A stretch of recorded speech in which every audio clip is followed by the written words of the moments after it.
Para nós iniciarmos a meditação, eu gostaria de contar uma ilustração. Na verdade, quero utilizar uma notícia como ilustração.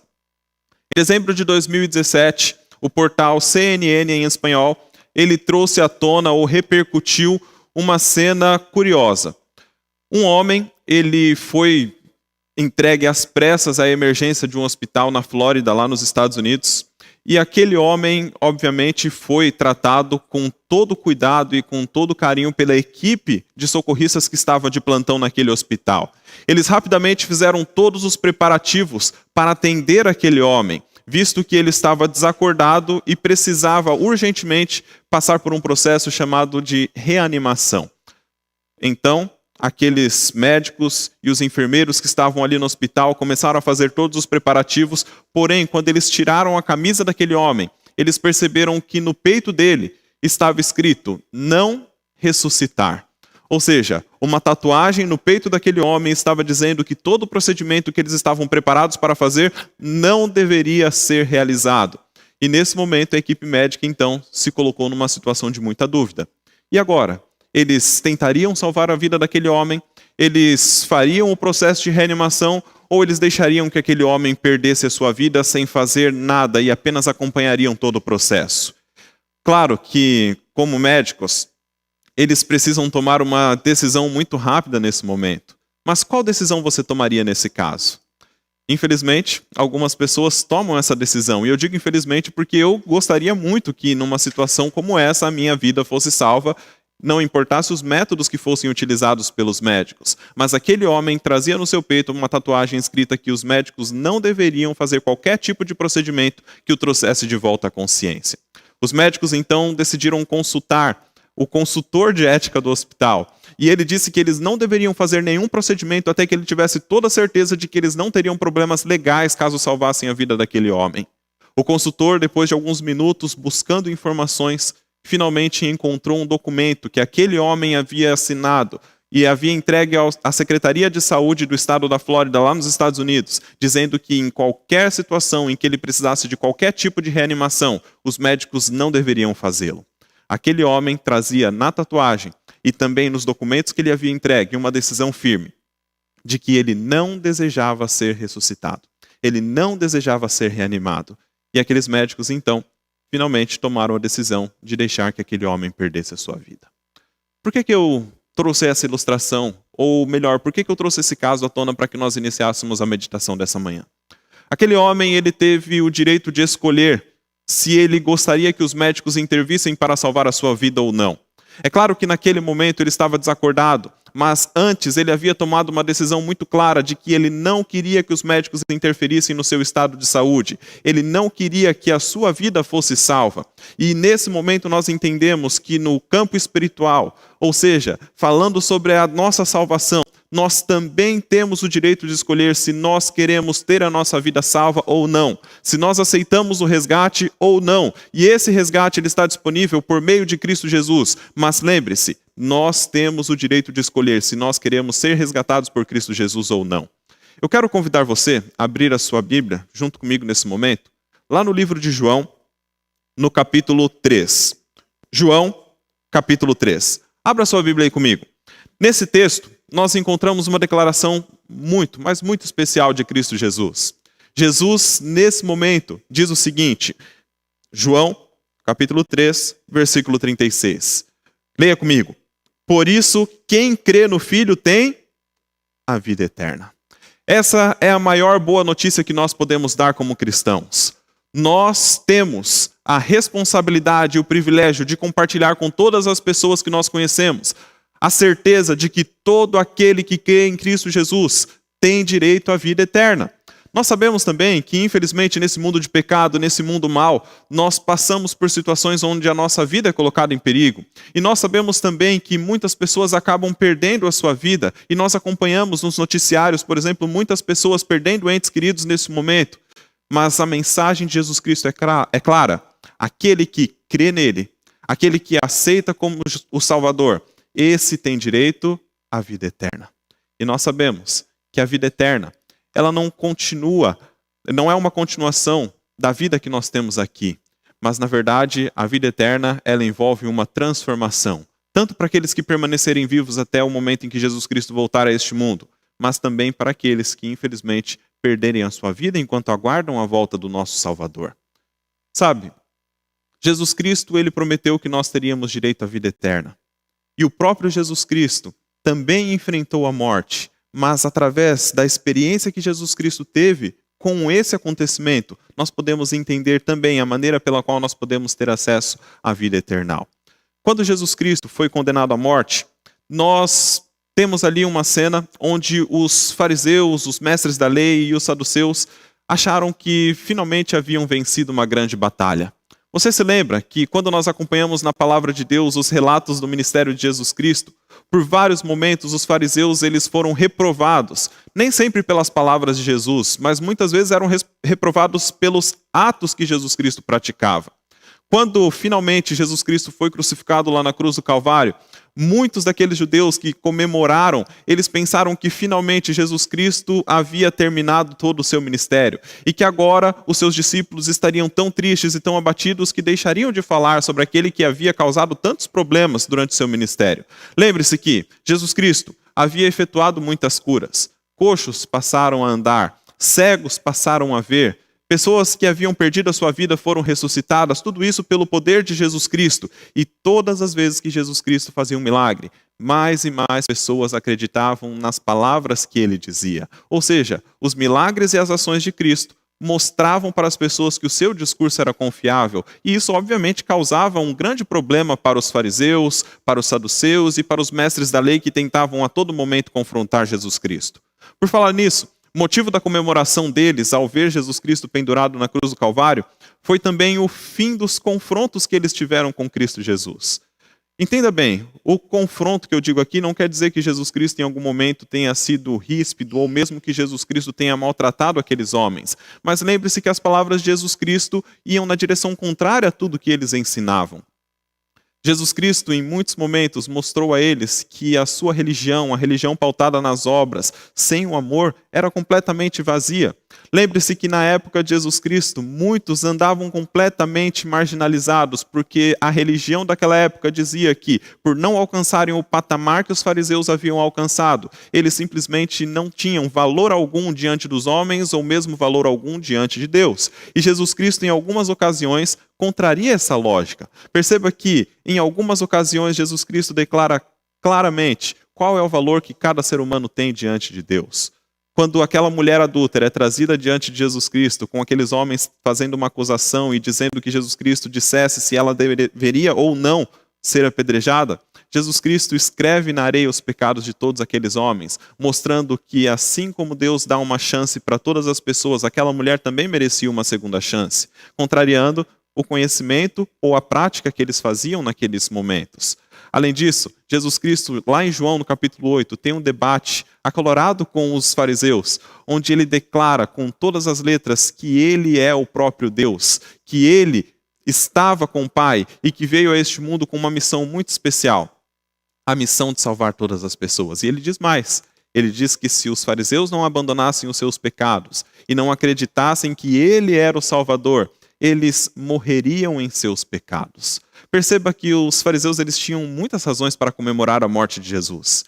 Eles estavam felizes, estavam comemorando, porque agora todos os erros que eram apontados pelo Salvador deixariam de ser apontados. Agora, quem sabe, eles poderiam viver a sua religião em paz, já que Jesus Cristo havia morrido, todo aquele movimento que ele havia iniciado ia cessar, porque os discípulos estariam abatidos com a perda do seu líder.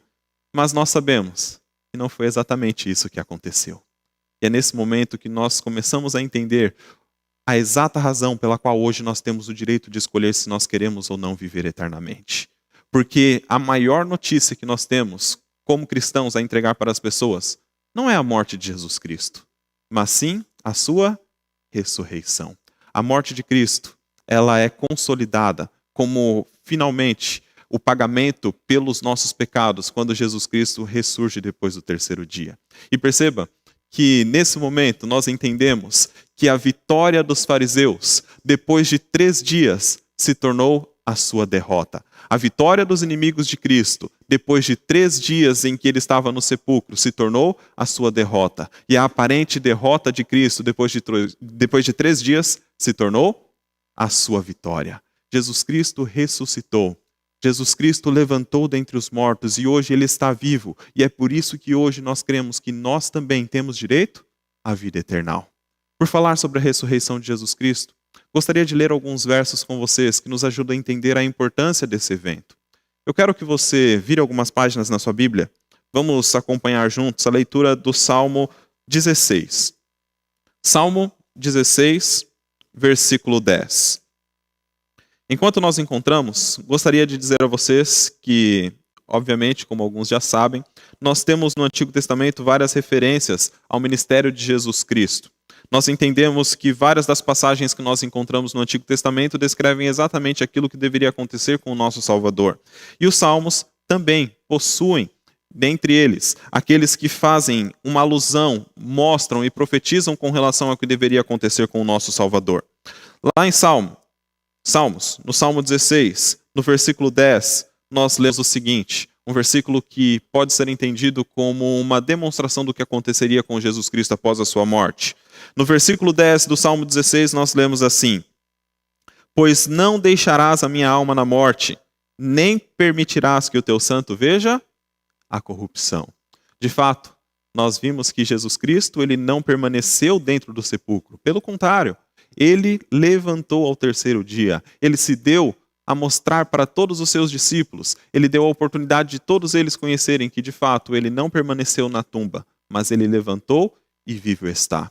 E por falar nisso, o apóstolo Paulo, ele cita, lá em Atos, no capítulo 13, versículo 33, que é um verso que nós já vamos ler, algo que está escrito no Salmo 2, versículo 7. Eu quero convidar você a ler esse salmo junto comigo. Virando apenas algumas páginas, nós o encontramos, e esse salmo também é considerado um salmo messiânico, e é feita uma aplicação por Paulo, inspirado pelo Espírito Santo, acerca desse verso. Na verdade, nós sabemos que o livro de Atos foi escrito por Lucas, um ato falho.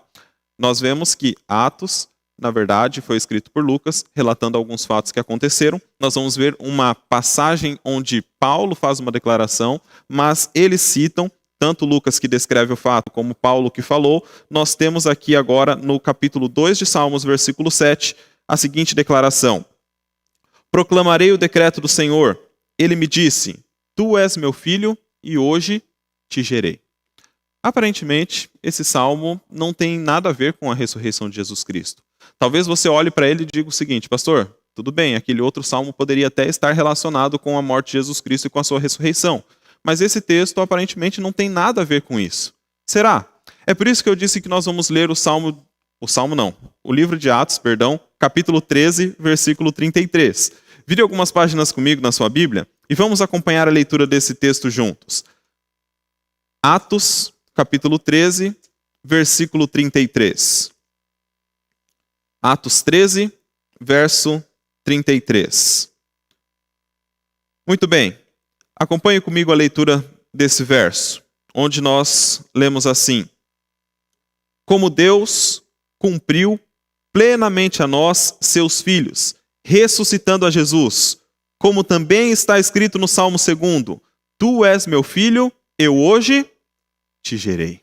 Perceba que o apóstolo Paulo, nesse momento, associa aquele salmo, o Salmo 2, o Salmo 2, versículo 7, com a ressurreição de Cristo Jesus. E ele diz o seguinte: como Deus cumpriu plenamente as suas promessas. E ele diz que o dia da ressurreição de Cristo pode ser considerado como o cumprimento daquele salmo que diz: tu és meu filho e hoje eu te gerei. Quando nós lemos o comentário bíblico adventista falando sobre esse capítulo de Atos, e mais especificamente sobre esse versículo, nós percebemos que muitos comentaristas bíblicos chegam à seguinte conclusão com relação a essa declaração de Paulo. Naquele momento, quando Jesus Cristo ele ressuscitou dentre os mortos, os discípulos consideravam como o momento onde Jesus Cristo provou de uma vez por todas, onde ele provou definitivamente que ele era o Filho de Deus e que todo o seu ministério, o ministério que ele havia desenvolvido enquanto andou por essa terra, era verdadeiro. E é por isso que eles associavam esse momento, o momento onde Jesus Cristo ressuscitou dentre os mortos, como a confirmação de que ele não era um ser humano qualquer, de que ele não era mais um louco que estava proclamando ser o Messias, mas de fato ele era o Filho de Deus, que havia habitado entre os homens para dar-lhes a oportunidade de salvação. O apóstolo Paulo considera esse momento como um momento alto, como o ápice da vida cristã, porque é por causa dessa decisão de Jesus Cristo de morrer em nosso lugar e depois de ressuscitar que nós temos direito a fazer uma escolha que ele descreve lá em 1 Coríntios no capítulo 15. Nesse momento, convido você a ler junto comigo esse capítulo, alguns versos do capítulo 15 de 1 Coríntios, onde nós vamos ver o que Paulo fala sobre esse momento, o momento da ressurreição de Jesus Cristo. 1 Coríntios, capítulo 15, e nós vamos ler alguns versos a partir do verso 12. 1 Coríntios, capítulo 15, nós leremos a partir do verso 12. Acompanhe comigo a leitura. Está escrito assim: Ora, se é corrente pregar-se que Cristo ressuscitou dentre os mortos, como, pois, afirmam alguns dentre vós que não há ressurreição de mortos? Paulo escreve nesse momento aos coríntios por um problema que havia surgido na igreja lá em Corinto. Existiam muitos cristãos que estavam sendo persuadidos a crer que não haveria possibilidade dos mortos serem ressuscitados, que a ressurreição não era algo real. E nós temos, lá na época em que Jesus Cristo viveu, um grupo que defendia que a ressurreição ela não era verdadeira. Os saduceus defendiam com todas as letras que a ressurreição ela não era uma possibilidade real. Mas Paulo, nesse momento, combatendo essa ideia equivocada que havia surgido no meio deles, diz o seguinte: se nós pregamos que Cristo ressuscitou dentre os mortos, como é que alguns podem dizer que não existe ressurreição? É uma impossibilidade. E ele continua no versículo 13. E se não há ressurreição de mortos, então Cristo não ressuscitou. Refutando aquela ideia que eles estavam pregando ali em Corinto, ele diz: se não existe ressurreição dentre os mortos, então nós também podemos considerar que Jesus Cristo ele não ressuscitou. Tudo isso é uma farsa. E no versículo 14 ele então dá uma declaração que faz com que os coríntios entendam de uma vez por todas o problema em ver que a ressurreição era uma farsa. No versículo 14 nós lemos assim: e se Cristo não ressuscitou, é vã a nossa pregação, e é vã toda a nossa fé. Se nós não cremos que existe ressurreição dentre os mortos, a nossa fé ela não serve de nada. Não adianta nós pregarmos, porque o maior motivo da nossa pregação é a vida, a vitória de Cristo Jesus sobre o pecado. E a vitória dele se consolidou quando ele ressuscitou dentre os mortos. E se nós não cremos na ressurreição, então por que é que nós pregamos o ministério de Cristo Jesus e as boas novas da salvação? E no versículo 15 diz mais: e somos tidos por falsas testemunhas de Deus, porque temos asseverado contra Deus que ele ressuscitou a Cristo, ao qual ele não ressuscitou, se é certo que os mortos não ressuscitam. Porque se os mortos não ressuscitam, também Cristo não ressuscitou. E se Cristo não ressuscitou, é vã a vossa fé, e ainda permaneceis nos vossos pecados. E ainda mais, os que dormiram em Cristo pereceram. E então, no versículo 19, Paulo diz o seguinte: se a nossa esperança em Cristo se limita apenas a esta vida, nós somos os mais infelizes, em algumas versões, os mais miseráveis de todos os homens. Percebam que aquele grande problema que havia surgido na igreja de Corinto deu oportunidade para que Paulo testemunhasse mais uma vez sobre aquilo que lá em Atos nós vimos que ele havia declarado sobre a ressurreição de Cristo Jesus. Para ele, o ponto alto do cristianismo, o momento onde nós temos a comprovação do ministério de Cristo Jesus, o momento onde nós temos a certeza de que os nossos pecados podem ser perdoados, é justamente o momento onde Cristo sai de dentro da tumba, levanta de dentre os mortos e vence a morte, a maior consequência do pecado de uma vez por todas. E Paulo diz que se nós pregamos que a ressurreição não pode existir, então a nossa fé ela é completamente vã e os nossos pecados ainda nos dominam. E nós não estamos libertos de coisa nenhuma que o pecado tem causado neste mundo. Mas no versículo 20, uma continuação, o apóstolo Paulo ele traz uma certeza que deve estar presente em nosso coração em todos os momentos. Ele diz no versículo 20, mas de fato, Cristo ressuscitou dentre os mortos, sendo ele as primícias dos que dormem. Visto que a morte veio por um homem, também por um homem veio a ressurreição dos mortos. Porque assim como em Adão todos morrem, assim também todos serão vivificados em Cristo, cada um, porém, por sua própria ordem. Cristo as primícias, depois os que são de Cristo, na sua vinda. O apóstolo Paulo declara de uma maneira muito enfática que Jesus Cristo, ele de fato ressuscitou dentre os mortos. E porque ele ressuscitou dentre os mortos, nós temos o direito de ter os nossos pecados perdoados. E ele diz que Jesus Cristo é a primícia daqueles que dormem. Quando Paulo faz essa referência a essa palavra, as festas que aconteciam em Israel incluíam uma festa chamada Festa das Primícias. E essa Festa das Primícias, ela envolvia um ato muito grande de fé. Os israelitas geralmente colhiam a primeira parte de tudo aquilo que eles haviam plantado. E eles então, depois daquela pequena colheita, comemoravam, tinham a Festa das Primícias, confiando e agradecendo a Deus por todo o restante da colheita que viria. Ou seja, antes de ter toda a colheita, eles já agradeciam por aquilo que eles tinham certeza que Deus faria por eles. A Festa das Primícias era a comemoração por uma pequena parte da colheita que havia sido recolhida. Mas eles comemoravam também uma grande colheita que ainda estava por vir.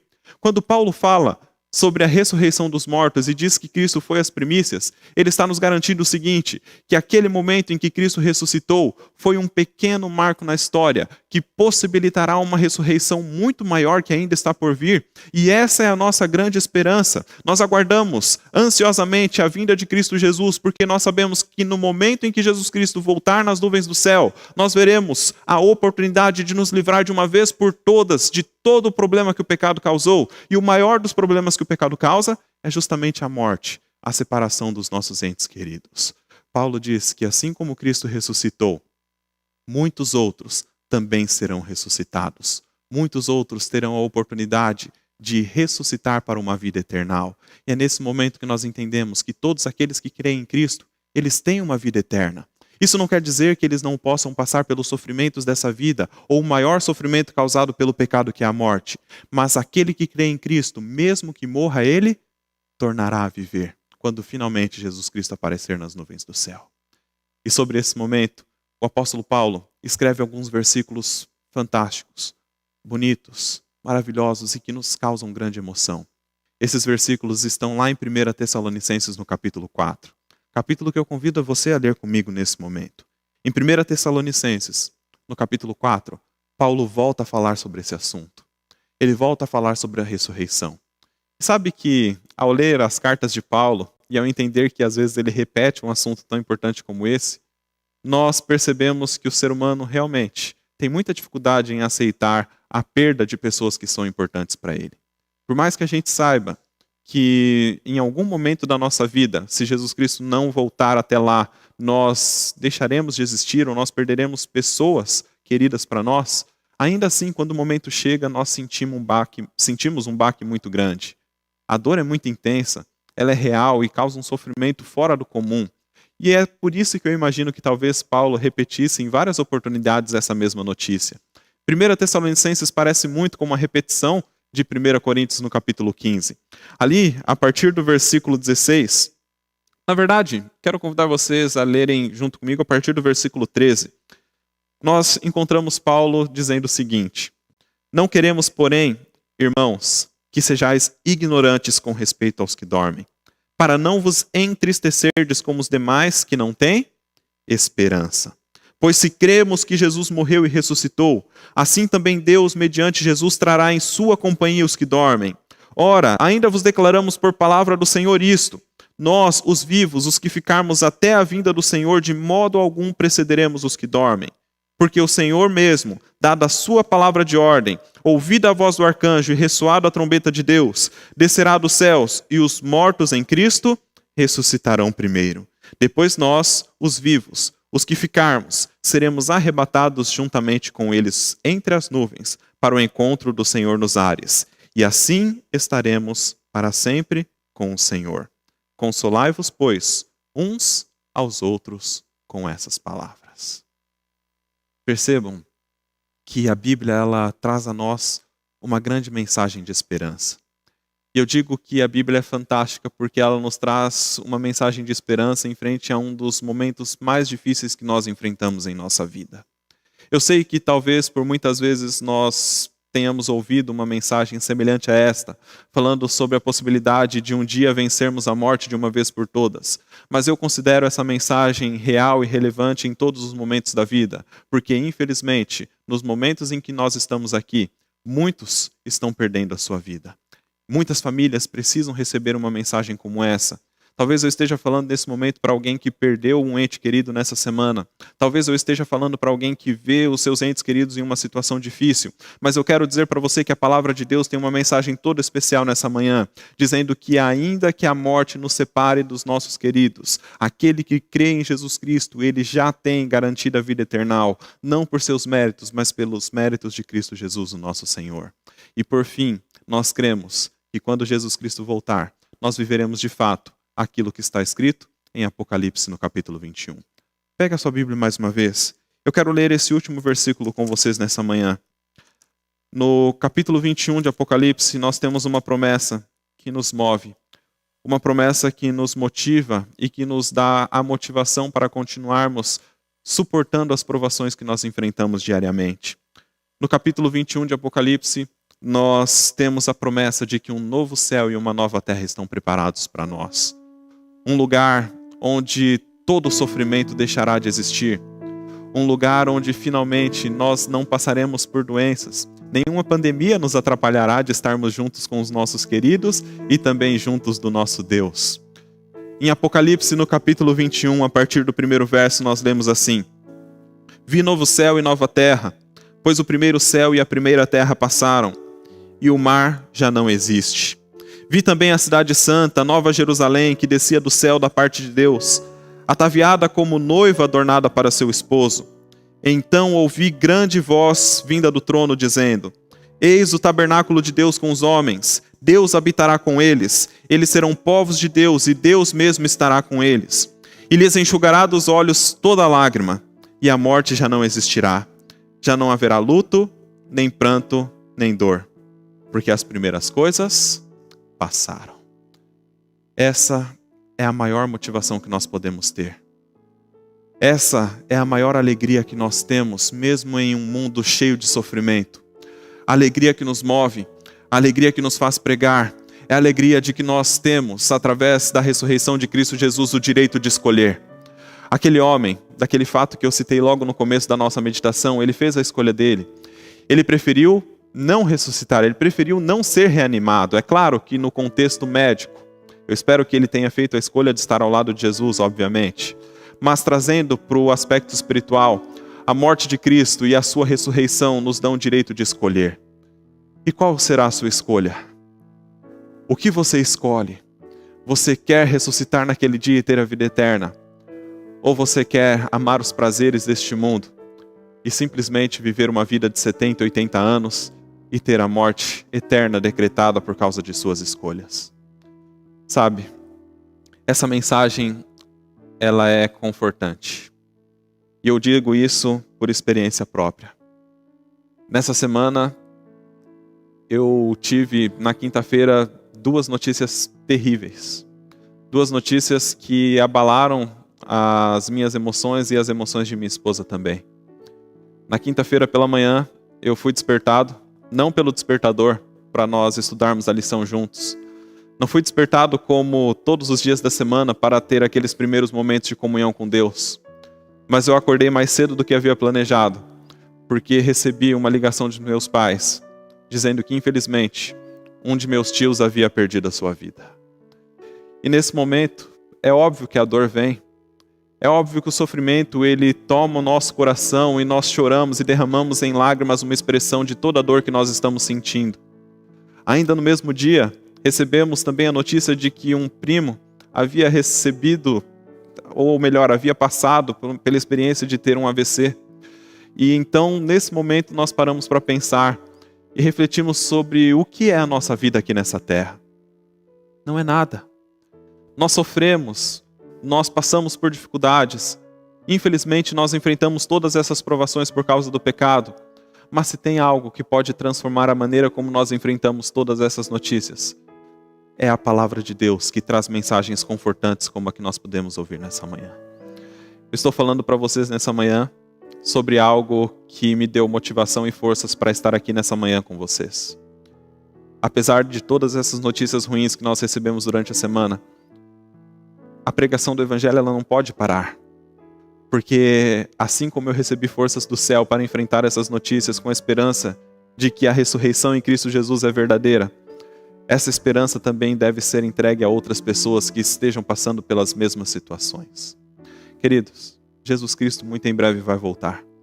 E com Ele trará à vida todos os nossos queridos que infelizmente descansaram no Senhor por ocasião da morte. Eu creio nisso. Isso transforma a maneira como nós enfrentamos todas essas situações.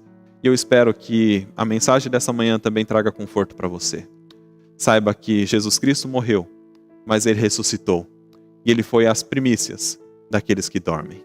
Muito em breve nós estaremos com nossos queridos para viver com eles por toda a eternidade.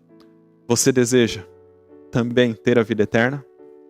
Você deseja viver com Cristo por todo sempre e feliz sem mais sofrimento? Você tem a escolha. Você deseja ser ressuscitado? Eu quero. E eu quero de verdade encontrar vocês lá no céu, onde todos nós viveremos eternamente ao lado de nosso Senhor Jesus.